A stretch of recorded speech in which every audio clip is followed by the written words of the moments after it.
Do you actually miss that person? Or do you just miss the way they made you feel? Just take a second and really think about that. We've all been there. You convince yourself that someone is the one, that they're completely unforgettable, and that nobody else is ever going to make you feel the way they did. But if you strip away all the romanticized memories and actually look at how they treated you, a very uncomfortable question pops up. Were you ever really in love? Or were you just hooked on an emotional roller coaster? Today, we're looking into the dark psychology of obsession, why some people completely break our hearts, yet our minds flat out refuse to let them go. Picture this. It's late at night, the room is completely dark. You promised yourself earlier today that you were done checking on them, that you were finally going to move on for good. Yet, your thumb just moves on its own. You unlock your phone and open Instagram. You check their profile again. You look at their stories, check when they were last active, and start rereading old screenshots of text messages from months ago. A heavy, sinking feeling hits your chest. Your heart beats faster, and right in that moment, your mind whispers a lie. See, you're still checking because you love them so much. You believe it because the pain feels so damn real. But what if I told you? You're not actually addicted to the person at all. You're just addicted to the chemical cycle they left behind.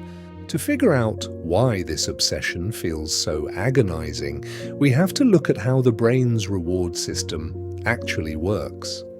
Every single time you get a text back from someone who usually ignores you, or every time they give you a sudden burst of attention out of nowhere, your brain releases a massive hit of dopamine, the chemical responsible for desire, craving, and anticipation. But here's what behavioral psychology teaches us. Steady, predictable affection doesn't create obsession at all. Intermittent reinforcement does. Think about how a slot machine works in a casino. If it paid out money every single time you pulled the lever, it would be boring. You'd get tired and leave. But because the payout is completely random, sometimes you win big, but most of the time you lose, it hooks your brain into an endless loop of maybe the next time is the jackpot. Human relationships work the exact same way. When someone gives you warmth and affection one day and then acts cold, ghosts you, or pulls away the next, your brain goes into a state of chemical panic. This unpredictable cycle is a powerful form of emotional conditioning. Your neural pathways get rewired, not to love them, but to constantly hunt for that rare validation. Psychologists also point right back to attachment styles, specifically an anxious attachment. If you grew up around inconsistent affection, your adult brain accidentally mistakes emotional chaos for chemistry.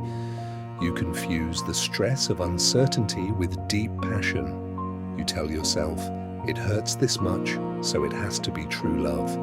But in reality, it's just trauma bonding disguised as romance. And this is right where the cycle turns dangerous. Because the more you obsess, the more you start treating this person like a drug dealer of your own self-worth. Think about it. When they're around or when they just throw a tiny crumb of attention your way, you feel high, invincible, and validated. But the second they pull away, you experience a literal chemical withdrawal, anxiety, chest tightness, and a desperate urge to reach out. Your brain has stopped seeing them as a partner and started seeing them as your only source of emotional survival. And that's why walking away feels less like a normal breakup and more like kicking a heavy addiction. So, how do you actually break free from this loop? You can't outthink an addiction using sheer willpower. You have to completely change how your brain processes value and connection. Separate the person from the fantasy realize you're mourning a ghost. You aren't missing the real, flawed human being who actually ignored and hurt you. You're just missing the intense emotional highs they accidentally triggered in you. Look at the actual reality of how they treated you, not the potential you invented in your head. Diversify your dopamine sources. When your entire emotional stability relies on just one person, any tiny shift feels like the end of the world. You have to rebuild your life outside of that dynamic. Chase new goals, throw yourself into physical exercise, dive into intense projects, and reconnect with friends. Force your brain to learn that happiness comes from multiple sources, not just one broken door. Break the loop. No contact is a physical detox. Just like an addict can't quit if they keep a stash of drugs in their drawer, you can't heal while constantly stalking their profile. Every single time you check their page, you restart the dopamine withdrawal clock. Total digital detachment isn't petty or childish, it's a neurological necessity. Obsession loves wearing a mask that looks like loyalty, but underneath, it's just emotional imprisonment. Real, healthy love gives you peace, safety, and mental clarity.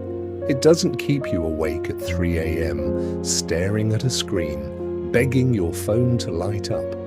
Because at the end of the day, always remember, you cannot heal in the exact same environment that made you sick. Breaking an obsession starts the moment you finally choose your own inner peace over someone else's unpredictable validation. Thank you for joining Complexity Lab Psychology. If this deep dive brought you some clarity today, hit that subscribe button. You are not alone in this. See you in the next video.